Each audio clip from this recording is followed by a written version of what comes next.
Is thus being touted as the biggest extradition in the recent times, we take a moment to remember how 166 innocent people died and more than 300 were left scarred for life by the worst terror attack on the Indian soil. My colleague Shahid Ansari has spoken to former Mumbai Police Inspector Hemant Bavdankar, who caught the Ajmal Qassam. Let's listen.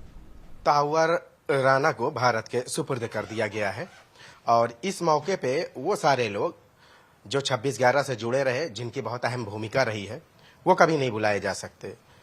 कई लोग ऐसे रहे जो इस दुनिया से चले गए, लेकिन कई ऐसे लोग रहे जो इस पूरे मामले को लेकर जो है आतंकवादियों को मुकाबला किए और आज जो है उन सारे लम्हों को याद करते हैं। हेमंत बोधनकर पुलिस ऑफिसर इस वक्त हमारे साथ मौजूद हैं।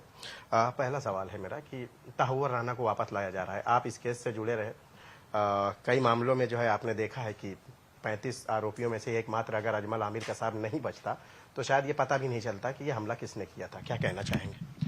सबसे पहले मैं एनआईए टीम को उनका अभिनंदन करना चाहूँगा कि हमने यूएसए के सुप्रीम कोर्ट में जो अर्जी दी थी प्रत्यार्पण की, उसको कोर्ट ने मंजूरी दी थी और अब उसको हिंदुस्तान में ले आ रहे हो, तो मैं टीम का अभिनंदन करना चाहूँगा।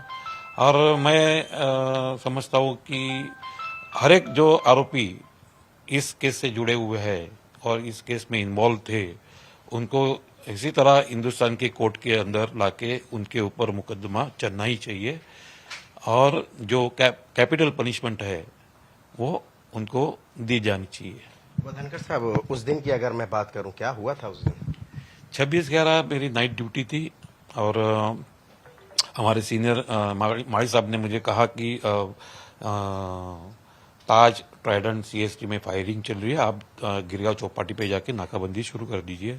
तो मैं वहाँ पे पहुँचा, मेरे साथ वहाँ पे चौकी जो कांस्टेबल्स थे उनकी मदद से मैंने इनिशियली नाकाबंदी शुरू कर दी, क्योंकि कार की तादाद बहुत ज़्यादा थी नरीमन पॉइंट से टुवर्ड्स चौपाटी की तरफ, क्योंकि उस जगह पे फायरिंग हो रही थी। अलर्ट जारी हो गया था? नहीं, फायरिंग हो रही थी Nariman point, south Bombay basically. So obviously सब वहां से मतलब वहां से लंबा जाने की कोशिश कर रहे थे, तो ट्रैफिक बहुत था। तो इनिशियली हमने बैरिकेड्स नहीं लगाए, 11 बजे हमने वो पूरा बैरिकेड्स लगा के रेगुलर नाकाबंदी शुरू कर दी। 12:15 बजे हमको कंट्रोल रूम से मैसेज आया कि इस कोड़ा कार में 2 टेररिस्ट है और वो गिरगांव चौपाटी की और आने की गुंजाइश है। सो हम टोटल वहाँ 16 जन थे।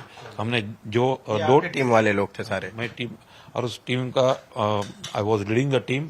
सो 2 टीम मैंने फॉर्म की वहाँ पे, उसमें संजय गोविलकर, तुकाराम मुंबड़े जी एक टीम में रखे, उनको बैरिकेड के पीछे हमने तैनात कर दिया, और एक टीम भास्कर कदम और मैं और उनका डिटेक्शन स्टाफ, ऐसे हम रोड डिवाइडर पे खड़े हो गए। 12:30 बजे रात को स्कोडा कार आई, हमने उनको और आके हम जहाँ नाकाबंदी कर रहे थे वहाँ 50 फीट की दूरी पर रुकी गाड़ी। हमने उनको गाड़ी के नीचे उतरने के लिए कहा, लेकिन उन्होंने हमारी कोई इंस्ट्रक्शंस को फॉलो किए ही नहीं। तब तक आपको पता चल गया था क्या कि ये वही कार है जो स्क्वाडा कार? नहीं, इतना समझ में नहीं आ रहा था, लेकिन जब वो कार हमारी तरफ आई और यू टर्न लेके भागने की मतलब कोशिश कर रहे थे, उसी वक्त वो गाड़ी आके रोड डिवाइडर पर जाके लगी और रुक गई। उस वक्त अबू इस्माइल कार चला रहा था और उसने कसाब को कुछ सूचनाएं दी, तो उस हिसाब से कसाब ने हैंड ग्रेनेड का जो जैकेट था वो लेके अपना खून, चेहरे पे जो खून था वो उसने साफ कर दिया। उस वक्त मुझे एहसास हुआ कि ये दोनों टेररिस्ट है, और मैंने सबको, मेरी जो टीम थी उनको अलर्ट कर दिया। फिर मैं और भास्कर कदम आगे बढ़ रहे थे अबू इस्माइल को पकड़ने के लिए, तो उसने फायरिंग की।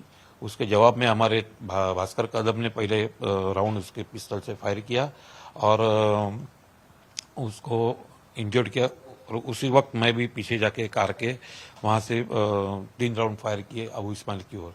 उस वक्त कसाब बाजू की सीट पे हैंड्सअप की पोजीशन में बैठा था, और जैसे हम अबू इस्माइल की तरफ बढ़ रहे थे, कसाब ने दरवाजा खोला और नीचे उतरा। उसी वक्त हमारे तुकाराम मुंबड़े और वो गोविलकर जी कसाब को पकड़ने आगे दौड़े। कसाब ने उस वक्त अपने जैकेट में छुपाई हुई AK-47 निकाली और फायरिंग की। और सारी गोलियां हमारे तुकाराम ओमड़ी जी को लगने के बावजूद भी उन्होंने अपनी जो गिरफ्त थी कसाब के ऊपर, वो ढीली नहीं की। उसका फायदा ये हुआ कि हमें कसाब को जिंदा पकड़ने में हम कामयाब हुए। और मैं तो ये कहूँगा कि चौपाटी की भौगोलिक परिस्थिति देखते हुए अगर तुकाराम ओमड़ी जी ने पूरा फायर अपने पे नहीं लिया होता तो शायद हम भी वहाँ जिंदा आज नहीं बच पाते। सो जो तुकाराम ओमड़ी जी का जो शहीद हुए वो पूरे देश ने देखा, देश के लिए उन्होंने शहीद हुए। और मैं पर्सनली कहूँगा कि हम 15 जन के लिए भी उन्होंने जाते जाते भी हमको एक पुनर्जन्म देके चले गए वो। इस पूरे मामले में जो है कुछ 35 दोषी रहे हैं और अजमल आमिर कसाब को जिंदा पकड़ा गया था। क्या लगता है कि बाकी आरोपी जो है जो पाकिस्तान में बैठे हैं, जो लश्कर तैयबा के कमांडेंट है, ISI के एजेंट हैं, इस कार्रवाई में इतने तहव्वुर राना को यहाँ लाने में एक लंबा कई साल लग गए, क्या लगता है वो सारे लोग भी भारत की गिरफ्त में होंगे? अगर हमारी टीटी वैसे है तो ये जो केस के अंदर जितने भी आरोपी है उनको हिंदुस्तान की न्यायालय में लाके उनका ट्रायल होना बहुत ज़रूरी है। और सिर्फ ट्रायल ही नहीं, उनको पनिशमेंट भी होना ज़रूरी है। उससे क्या होगा, जो हमारे मार्टिर्स है, जो शहीद हुए हैं, जो बेकसूर लोग मारे गए, जो जख्मी हुए, और पूरे देशवासियों को एक इंसाफ मिलेगा, ऐसा मुझे लगता है। बहुत बहुत शुक्रिया हमसे बात करने के लिए। तो ये थे हेमंत बोधनकर, जिन्होंने आपके सामने उन लम्हों को याद किया और तहव्वुर राना पे भी जो है आपके सामने अपनी बात रही। अब जल्द ही तहव्वुर राना के खिलाफ जो है भारत में कार्रवाई की जाएगी और उसे भी उसके अंजाम तक पहुंचाया जा सकता है। कैमरामैन विष्णु के साथ Shahid Ansari, India news, Mumbai. Now, viewers, among